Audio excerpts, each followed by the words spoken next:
الحمد لله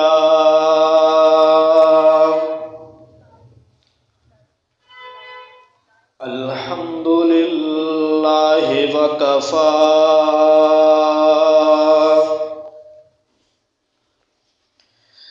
والصلاة والسلام على سيد الأنبياء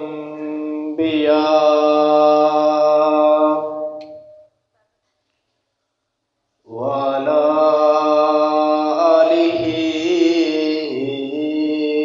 وأصحابه الأتقياء.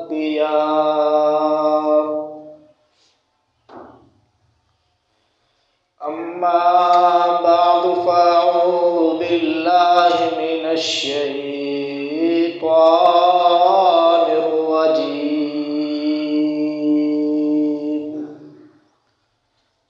بسم الله الرحمن الرحيم.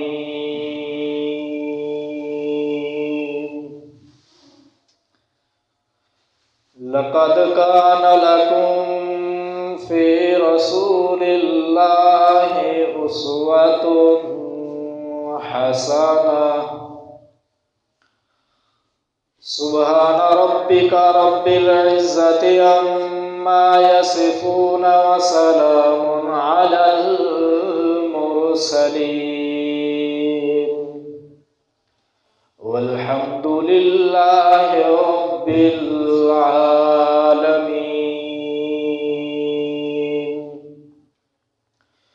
رب اشرح لي صدري ويسر لي أمري واحلل عقدة من لساني يفقهوا قولي. رب اشرح لي صدري ويسر لي أمري واحلل عقدة من لساني يفقهوا قولي. رب زدني علما رب زدني علما رب زدني علما. اللهم صل على محمد وعلى آل محمد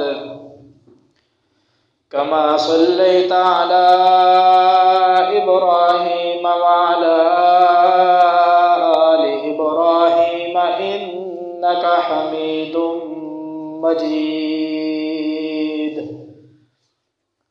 اللهم بارك على محمد وعلى آل محمد كما باركت على إبراهيم وعلى آل إبراهيم إنك حميد مجيد.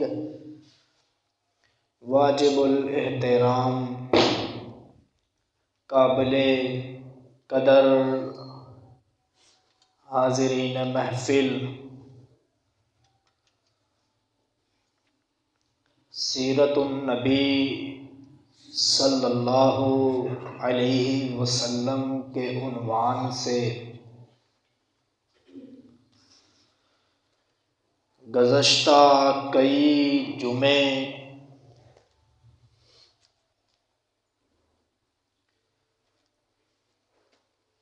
کہ نبی پاک صلی اللہ علیہ وسلم کی ولادت سے پہلے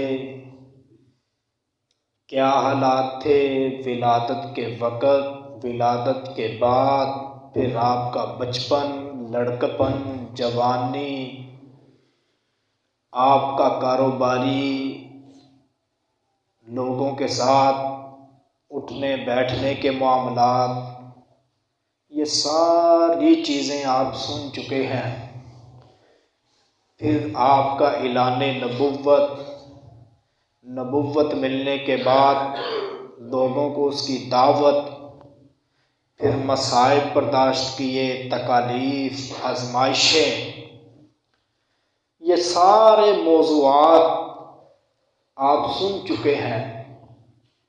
آج کے جمعہ کے اندر جو موضوع بیان ہوگا وہ موضوع یہ ہے کہ جب مشرکین مکہ مصائب دے دے کر قتل و غارت کر کر کے صحابہ کو شہید کرنے کے باوجود جب وہ اپنے مقصد میں پھر بھی کامیاب نہیں ہوئے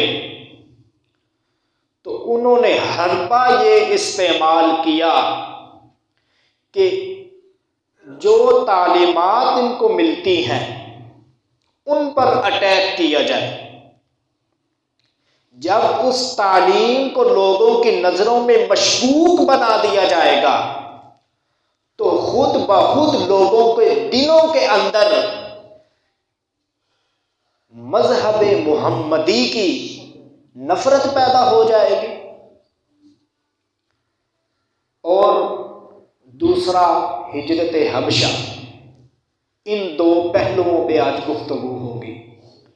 پہلا پہلو کہ مسلمانوں کے دلوں کے اندر جو تعلیم، جو کتاب آ رہی ہے، نازل ہو رہی ہے جناب محمد صلی اللہ علیہ وسلم پر، اس کتاب پر اٹیک کریں گے، اس کتاب کو جھوٹا ثابت کر دیں گے تو خود بخود جو نبی محمد کا مشن ہے نعوذ باللہ وہ ختم ہو جائے گا، لوگوں کا اعتبار اٹھ جائے گا۔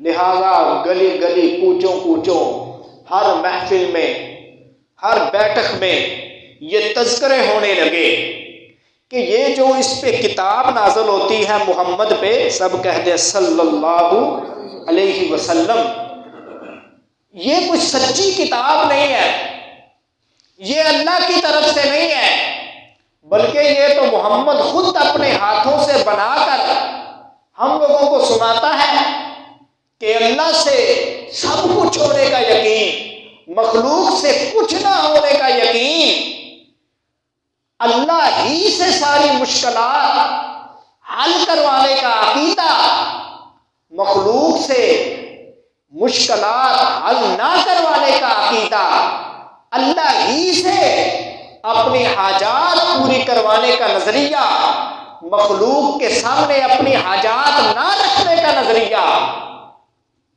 یہ جو محمد لوگوں کو سناتا ہے یہ کوئی اللہ کی طرف سے نہیں ہے پیغام نعوذ باللہ، بلکہ خود محمد گڑھ کے لاتا ہے۔ لہذا ہر کسی کے ذہن میں یہ بات انہوں نے ڈالنی شروع کر دی کہ یہ کتاب حق نہیں ہے، حق وہی ہے جو ہم کہتے ہیں۔ اللہ نے کہا میرا محمد پریشان نہیں ہونا، جس طرح میں رب اس کتاب کو جبریل کے ذریعے تیرے پہ نازل کر رہا ہوں، اسی طرح میں رب اس کی وکالت بھی کروں گا، اس کا تحفظ بھی کروں گا۔ فرمایا اللہ نے انا نحن نزلنا الذکر وانا لہ لحافظون، میرا سونا اساں اس کتاب نو بھیجیا تے اساں ہی دی حفاظت کرنی، تو اس لیے آپ پریشان نہ ہو۔ آپ کی کیا ذمہ داری ہے؟ جو کہتے ہیں یہ کتاب حق نہیں ہے، یہ تعلیم حق نہیں ہے، یہ مذہب حق نہیں ہے، یہ آواز حق نہیں ہے، آپ ان سے کہیے قل فاتوا بکتاب، تم بھی اس جیسی کتاب لے آؤ۔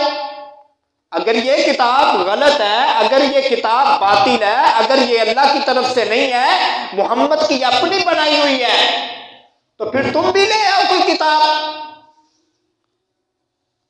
چپ لگ گئے، کیسے لے کے آتے؟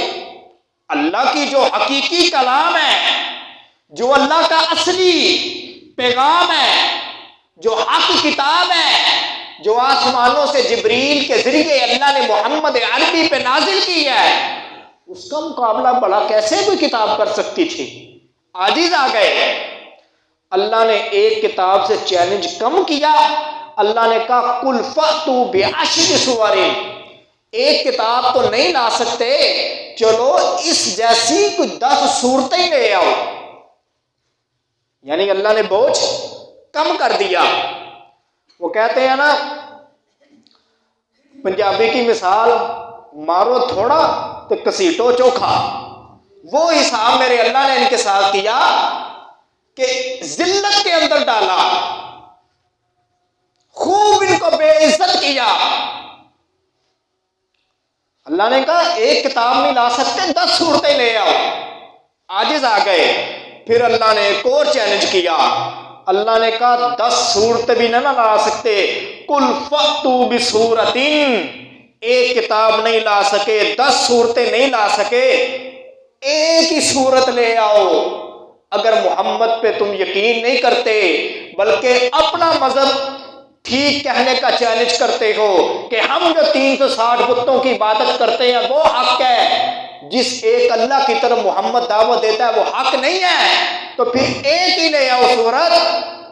چیلنج یہاں تک کی نہیں رہا، اللہ نے کہا وَادْعُوا شُهَدَاءَكُم مِّن دُونِ اللَّهِ، ملا لو اپنے ان معبودان باطلہ کو بھی ساتھ، جس کو تم اللہ کے علاوہ حاجت روا مانتے ہو، جن کو تم اللہ کے علاوہ مشکل کشا مانتے ہو، جن کو تم اللہ کے علاوہ نفع نقصان کا مالک مانتے ہو، بیٹے اور بیٹی دینے کا اختیار رکھنے والا مانتے ہو، ان کو بھی بلا لو، وہ بھی تمہارے ساتھ مل جائیں، ایک صورت ہی میرے قرآن جیسی بنا کر دکھا دو۔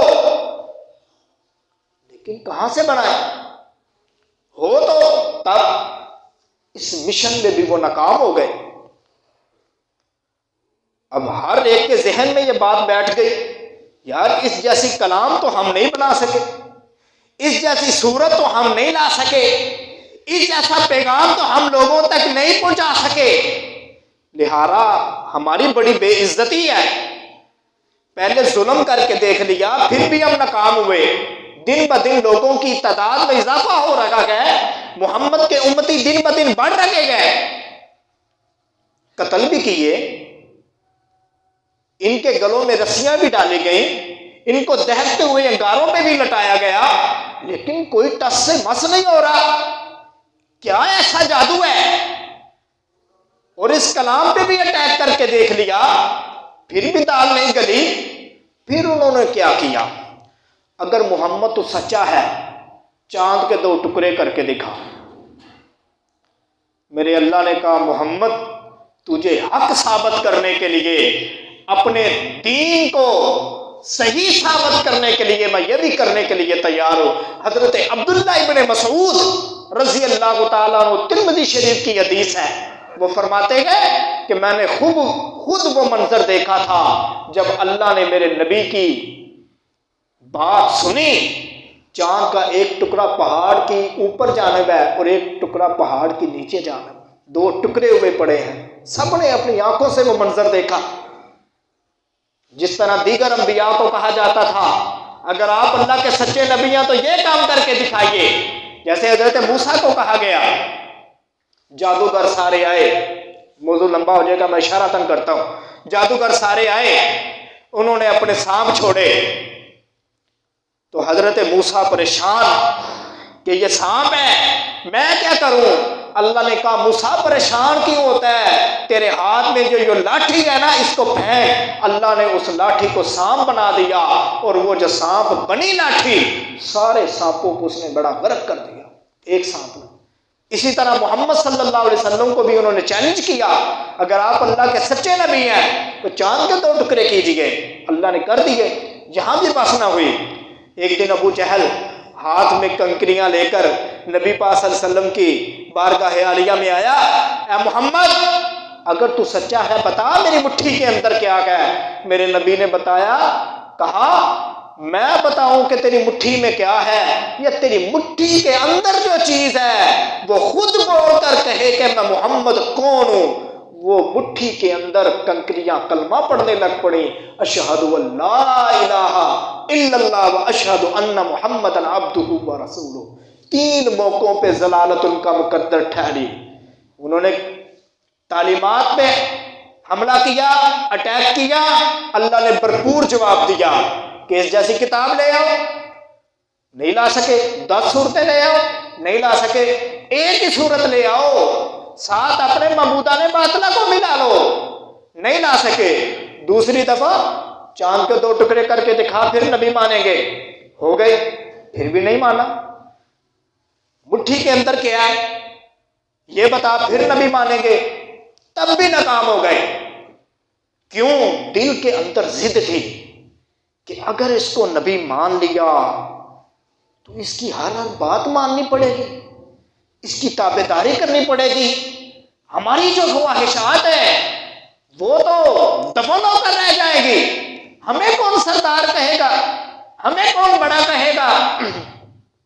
یعنی سرداری کی طمع، سرداری کی لالچ، بڑا پن، یہ چیزیں انہیں دین اسلام کی طرف آنے نہیں دے رہی تھی۔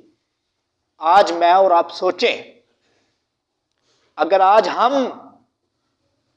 کچھ ایسے کام کر رہے ہیں جو قرآن و سنت سے بالکل تو نہیں ٹکرا رہے، لیکن کچھ نہ کچھ ٹکرا ضرور رہے ہیں،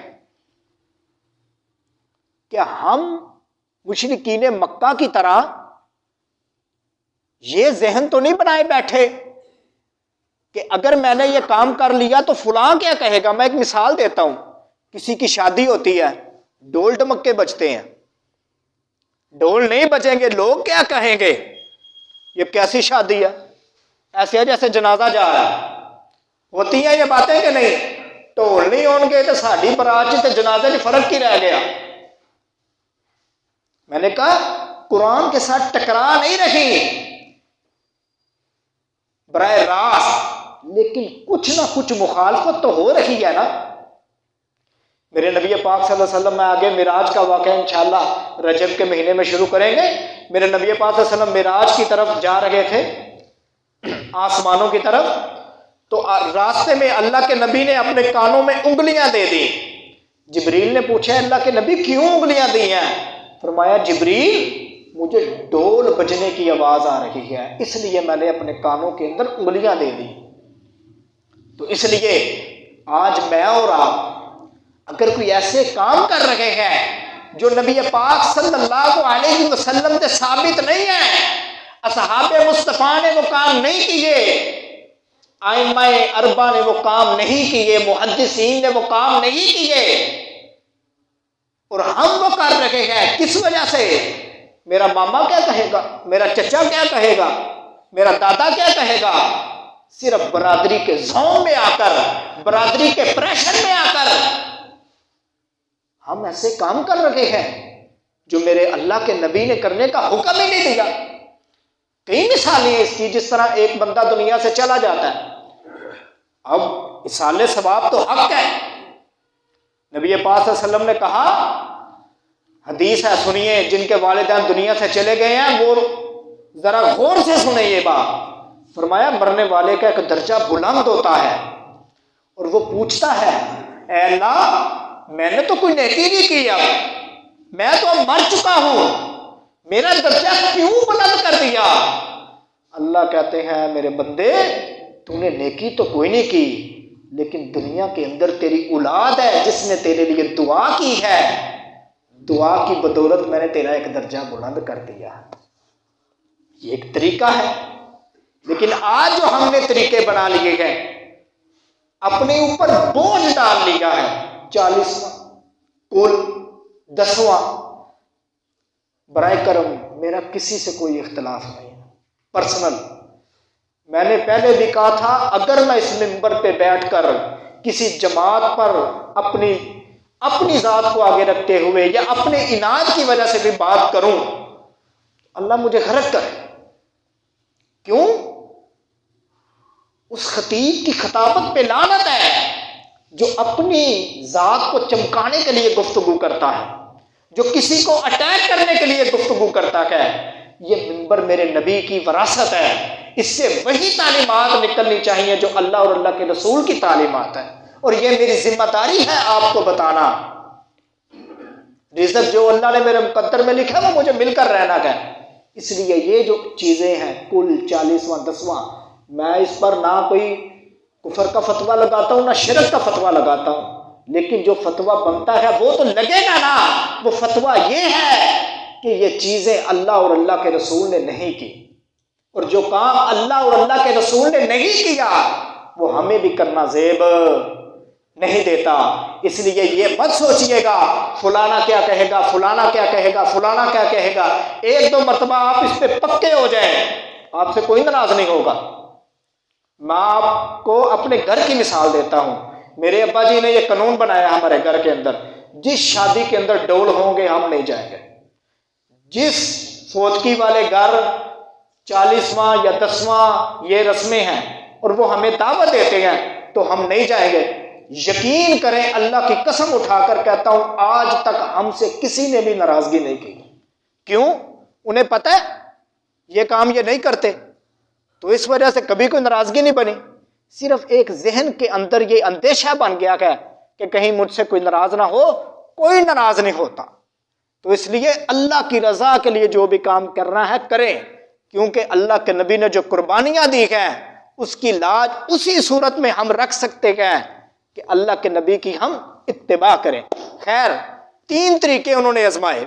پہلا طریقہ قرآن پہ اٹیک کیا، تو اللہ نے کہا اگر تم سچے ہو اس جیسی کتاب لے آؤ۔ پھر کہا کتاب نہیں تو 10 صورتیں لے آؤ۔ 10 صورتیں نہیں، ایک ہی صورت لے آؤ، اور ساتھ معبودہ نے باطلہ کو بھی لا لو۔ کام نہیں بنا۔ پھر کہنے لگے چاند کے 2 ٹکڑے کر، وہ بھی ہو گئے۔ پھر بھی اپنی ضد پہ پکے ہیں۔ پھر کہا بتا مٹھی کے اندر کیا گیا۔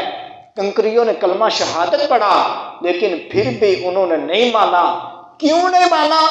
اپنی سرداری کی لالچ کی وجہ سے، عہدوں کی طلب کی وجہ سے، کہ اگر محمد عربی صلی اللہ علیہ وسلم کی اتباع کرتے گئے، اگر اس کو اپنا بڑا مان لیتے گئے، اس کو نبی مان لیتے گئے، پھر اس کی ہر بات ماننی پڑے گی۔ خیر، جب یہ حربہ بھی ناکام ہو گیا، پھر انہوں نے کہا جو ہمارا پہلا آپشن تھا قتل و غارت کا، اس کو دوبارہ سے استعمال کرو۔ پھر سے انہوں نے اصحاب مصطفیٰ صلی اللہ علیہ وسلم پر ظلم و ستم شروع کر دیا۔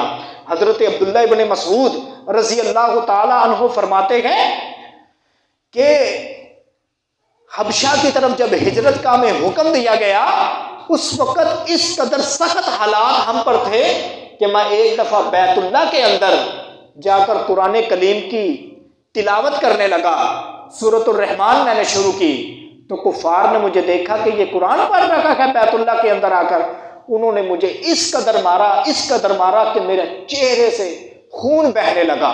میں پھر نبی پاک صلی اللہ علیہ وسلم کی خدمت میں حاضر ہوا۔ اس کے بعد اللہ تعالیٰ نے پھر حبشہ کی طرف ہجرت کرنے کی مسلمانوں کو اجازت دی۔ ابتداءً پہلے سمجھ لیں ہجرت کہتے کسے ہیں؟ ہجرت کا معنی ہوتا ہے ایک جگہ سے دوسری جگہ منتقل ہونا، ایک جگہ کو چھوڑ کر دوسری جگہ پر چلے جانا۔ شریعت کی اصطلاح میں کہتے ہیں کہ ایک جگہ پر آپ دین کی تعلیمات پر آزادی سے عمل نہیں کر پا رہے، آپ دین کی تعلیمات لوگوں تک پہنچانے میں دشواری محسوس کر رہے ہیں کہ میں یہ دین کی بات دوسروں کو بتاؤں گا تو مجھے قتل کر دیں گے، میرے اوپر حملہ کریں گے، یعنی اپنی جان جو ہے بندے کو محفوظ نظر نہ آئے، تو اپنے وطن کو چھوڑ کر جہاں بندہ پیدا ہوا ہے، جہاں بندے کا بچپن، لڑکپن، جوانی گزری ہے، اللہ کی رضا کے لیے دوسری جگہ چلے جانا، اس کو ہجرت کہتے ہیں۔ اسلام کے اندر جو سب سے پہلی ہجرت ہوئی ہے وہ حبشہ کی طرف ہجرت ہوئی تھی، جو افریقہ کا ایک شہر تھا، اور وہاں جو لوگ بستے تھے وہ حضرت عیسیٰ علیہ السلام کے پیروکار تھے، ان کی تعلیمات پہ عمل کرتے تھے، اور وہاں کا جو بادشاہ تھا نجاشی جس کا نام تھا، وہ بہت ہی نیک اور عبادت گزار بندہ تھا، وہ لوگوں کے حقوق کا تحفظ کرنے والا تھا، اس کے دل کو اللہ تعالیٰ نے نرم بنایا ہوا تھا۔ تو نبی پاک صلی اللہ علیہ وسلم نے کہا وہ بادشاہ نیک ہے، مجھے امید ہے کہ وہ ہماری اچھی میزبانی کرے گا۔ ابتداءً 11 مرد اور 4 عورتوں نے حبشہ کی طرف ہجرت کی۔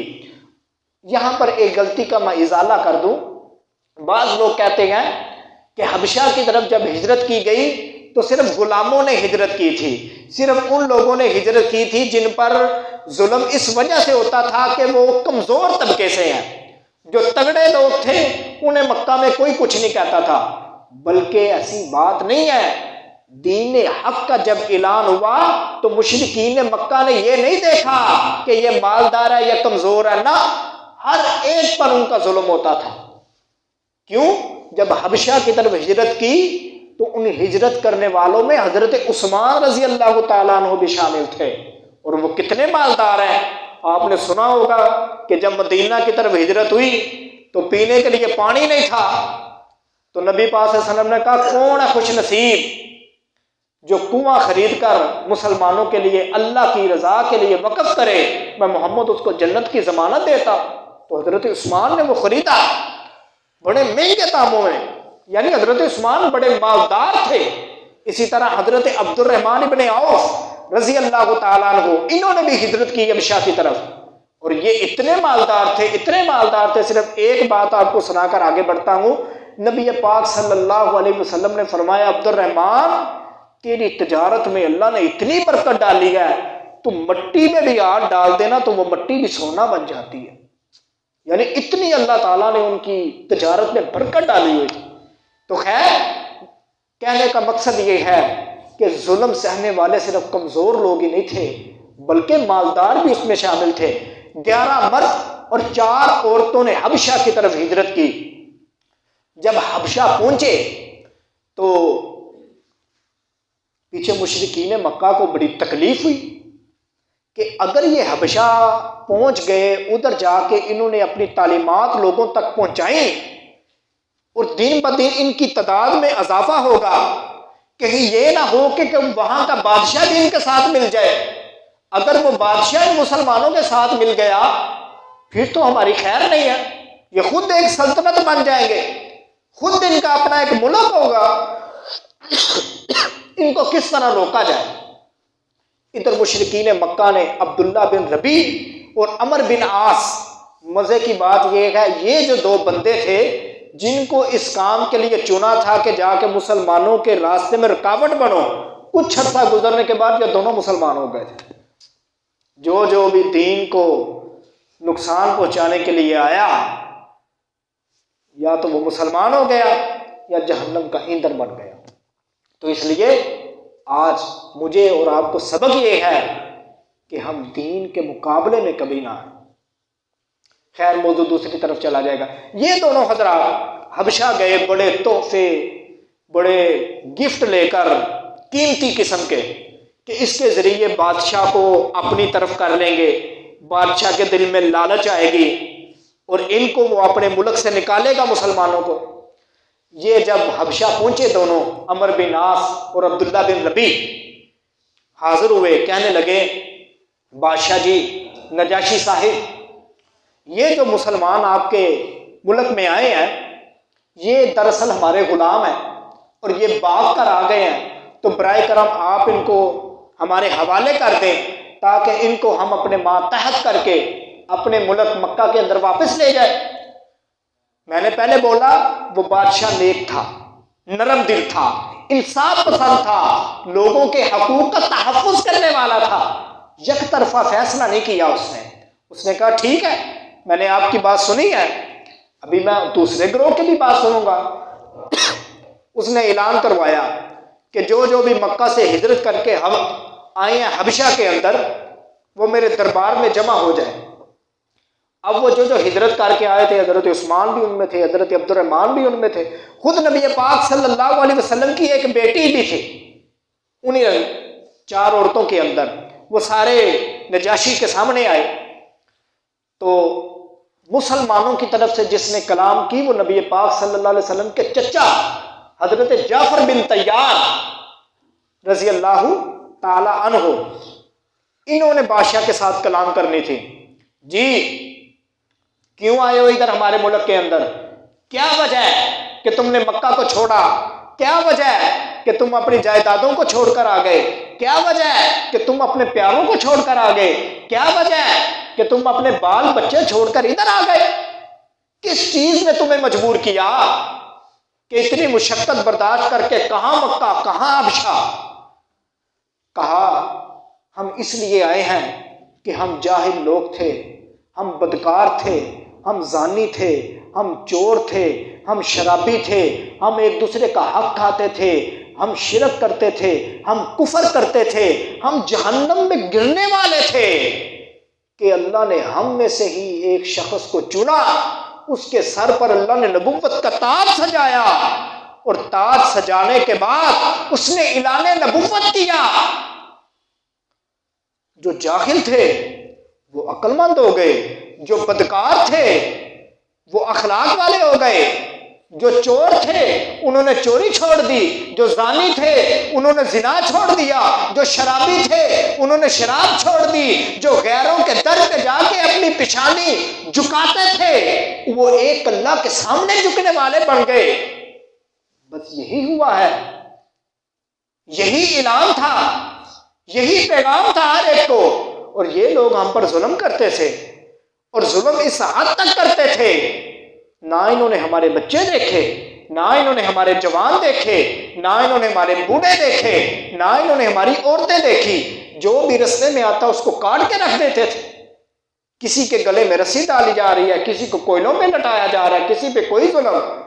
بادشاہ کے دل پہ بڑا اثر ہوا اس گفتگو کا، یار یہ بندہ کہہ رہا ہے کہ ہم اس طرح کے تھے، اس بندے کی وجہ سے ہم صحیح ہو گئے ہیں، تو پھر ان پہ ظلم کیوں ہو رہا ہے؟ اس نے کہا آپ کا نبی جو قرآن سناتا ہے وہ مجھے بھی سناؤ۔ بادشاہ کہنے لگا، مقدمہ چل رہا تھا، ادھر وہ دو بندے جو مکہ کی طرف سے آئے تھے، عبداللہ بن ربیع اور عمر بن عاص، وہ تھے، دوسری طرف مسلمان تھے، بادشاہ فیصلہ کرنے والا۔ اس نے کہا آپ کا نبی جو پیغام سناتا ہے مجھے بھی سناؤ۔ انہوں نے سورہ مریم پڑھ کر سنائے۔ بڑی حکمت ہے اس میں، اللہ نے کتنی فہم و فراست سے نوازا تھا صحابہ مصطفیٰ کو۔ دیکھیے ابھی میں آپ کو بتاتا ہوں کہ سورہ مریم کے اندر ہے کیا، کیوں سورہ مریم کا انتخاب کیا، کوئی اور سورت بھی پڑھ سکتے تھے، سورۃ مریم کا انتخاب اس لیے کیا کیونکہ اس سورت کے اندر اللہ نے مسئلہ بیان کیا ہے کہ حضرت عیسیٰ اللہ کے بیٹے نہیں ہیں، انی عبد اللہ آتانی الکتاب وجعلنی نبیا۔ عیسائیوں کا یہ عقیدہ ہے نا کہ نعوذ باللہ حضرت عیسیٰ اللہ کے نبی ہیں۔ دیکھو حضرت جعفر بن طیار اگر چاہتے تو اس وقت یہ مسئلہ نہ بیان کرتے، بادشاہ کو راضی کرنے کے لیے کوئی اور صورت پڑھ دیتے، لیکن یہی صورت کیوں بیان کی؟ یہ صورت اس لیے بیان کی کہ ہم حق پر ہیں، ہم کیوں مسئلے حق چھپائیں، ہم کیوں دین کے اندر ڈنڈی ماریں، ہم کیوں ترمیم کریں؟ جو دین حق ہے وہ ہم بیان کریں گے۔ آج اگر میں کوئی اور صورت بتا کر نکل جاتا ہوں، کل کو تو یہ ہم مسئلہ سنائیں گے نا، کل کو تو یہ مخالفت کرے گا نا، جو مخالفت کرنی ہے آج ہی کرے، حبشہ سے نکالنا تو نکال دے۔ جب اسی صورت کا انتخاب کیا اور اس نجاشی بادشاہ کو بتایا کہ جس عیسیٰ کو تم اللہ کا بیٹا مانتے ہو وہ اللہ کا بیٹا نہیں ہے بلکہ اللہ کا نبی ہے اور اس کا بندہ ہے، بادشاہ کے دل پہ یہ بڑی بات لگی کہ ایک طرف یہ گھر بگار ہے، ان کے پاس رہنے کے لیے جگہ نہیں ہے، کھانے کے لیے راشن نہیں ہے، اور دوسری طرف ان کے دل کے اندر اس قدر رعب، اس قدر ہمت، اس قدر جرت کہ بادشاہ کو بھی ٹکر دے رہے ہیں۔ اس کے دل کے اندر قرآن نے بڑا اثر کیا۔ جب اس نے یہ ساری گفتگو سنی تو اللہ کا قرآن اس کو قرآن کا حصہ بنا دیتا ہے۔ اللہ کیا کہتے ہیں؟ اس منظر کو اللہ نے پیش کیا مسلمانوں کے سامنے۔ اللہ کہتے ہیں وَإِذَا سَمِعُوا، جب اس بادشاہ نے سنا مَا أُنزِلَ مِنَ الرَّسُولِ، جو نازل ہوتا ہے محمد پر، تَرَىٰ أَعْيُنَهُمْ تَفِيضُ مِنَ الدَّمِ، اس کی آنکھوں سے آنسو بہہ پڑے۔ کیوں؟ من الحق، اس نے حق کو پہچان لیا تھا۔ فَاكْتُبْنَا مَعَ الشَّاهِدِينَ، اللہ تعالیٰ نے اس کو حق والوں کے ساتھ کر دیا۔ نجاشی مسلمان ہو گئے۔ اب ان کے دلوں کے اندر ڈر تھا مشرکین کے کہ یہ جو حبشہ کی طرف گئے ہیں کہیں ایسا نہ ہو کہ اس بادشاہ کو اپنے ساتھ ملا لیں اور خود ایک سلطنت بن جائے۔ خیر جب مشرکین نے دیکھا کہ اتھے بھی ساری دال نہیں گلی، ہر جگہ ہم ناکام ہو رہے ہیں، ہم نے ان کی تعلیمات پہ اٹیک کیا تو ادھر بھی ہم ناکام ہوئے، ہم نے ان سے معجزوں کا مطالبہ کیا وہ بھی مطالبہ پورا ہو گیا، ہم نے انہیں ہجرت کرنے سے روکا، ادھر بھی ناکام ہو گئے، پھر ہم نے بادشاہ کو اپنے ساتھ ملانا چاہا، ادھر بھی ہم ناکام ہو گئے۔ اب انہوں نے ایک اور سوچا چھوڑا، وہ سوچا یہ چھوڑا، انہوں نے یہ نہ جھوٹ پھیلانا شروع کر دیا کہ سارے مکہ والے مسلمان ہو گئے۔ کیوں؟ یہ اعلان جب مسلمانوں نے سننا تھا انہوں نے خوش ہو جانا تھا کہ جس جگہ ہم پیدا ہوئے، جس جگہ ہم اپنا بچپن گزارا، لڑکپن گزارا، جوانی گزاری، وہاں کے سارے لوگ مسلمان ہو گئے ہیں، لہذا حبشہ کو چھوڑتے ہیں، واپس مکہ جاتے ہیں۔ ایسا ہی ہوا، مسلمانوں نے حبشہ کو چھوڑا اور مکہ کی طرف سفر شروع کر دیا، کیونکہ اب سارے مسلمان ہو چکے تھے۔ اس خبر کے بقول جب رستے میں پہنچے، ابھی مکہ توڑ نہیں اپڑے تھے، توڑ نہیں پہنچے تھے، تو خبر ملی کہ یہ خبر تو جھوٹ پھیلائی گئی ہے کہ مکہ والے مسلمان ہو گئے ہیں، انہوں نے تو صرف ہمیں حبشہ سے نکالنے کے لیے یہ ایک سازش کی ہے۔ خیر، کچھ مسلمانوں نے ارادہ کیا کہ ہم پھر واپس چلے جاتے ہیں، اور کچھ مسلمانوں نے ارادہ کیا کہ اب ہم مکہ کی طرف آ گئے ہیں، اب ہم جئیں یا مریں ہم واپس نہیں جائیں گے، ہم مکہ ہی جائیں گے۔ خیر، پھر وہ مکہ واپس آ گئے، لیکن مشرکین مکہ کے وہی ظلم و ستم پھر شروع تھے۔ ایک آپ صلی اللہ علیہ وسلم کے حکم پر حبشہ کی طرف ہجرت ہو گئی، اس کے بعد نبی پاک صلی اللہ علیہ وسلم اپنے منہ بولے بیٹے حضرت زید کے ساتھ رضی اللہ تعالیٰ عنہ کے ساتھ طائف کی طرف ہجرت کر کے گئے۔ ہجرت سے مراد تبلیغ کی نیت سے گئے کہ ان کے جو سردار ہیں ان کو خدا کا پیغام سنایا جائے، ان کو اللہ کے خوف سے ڈرایا جائے۔ وہ سردار ہمارے ساتھ مل جائیں گے تو ان کی رعایا بھی ایٹومیٹک ہمارے ساتھ مل جائے گی، جس طرح حبشہ کا سردار مل گیا تو اس کی رعایا بھی ساتھ مل گئی تھی، اسی طرح طائف کے سردار بھی اگر ہمارے ساتھ مل جائیں، ہمارے ساتھ تعاون کریں، اللہ کی کتاب کو حق مانیں، اللہ سے سب کچھ ہونے کا یقین، مخلوق سے کچھ نہ ہونے کا یقین اپنے دلوں میں رکھیں، تو ہم مزید مضبوط ہو جائیں گے۔ تو پھر اللہ کے نبی نے ارادہ کیا کہ طائف کی طرف سفر کرتے ہیں۔ انشاءاللہ آئندہ جمعے اس پر بیان ہوگا کہ اللہ کے نبی نے 3 سرداروں سے ملاقاتیں کی، ان کو خدا کا دین بتایا، لیکن ان بدبختوں نے دین کو ماننے کی بجائے کیا سلوک آگے سے کیا۔ انشاءاللہ آئندہ جمعے اس کا بیان ہوگا۔ وما علینا الا البلاغ المبین۔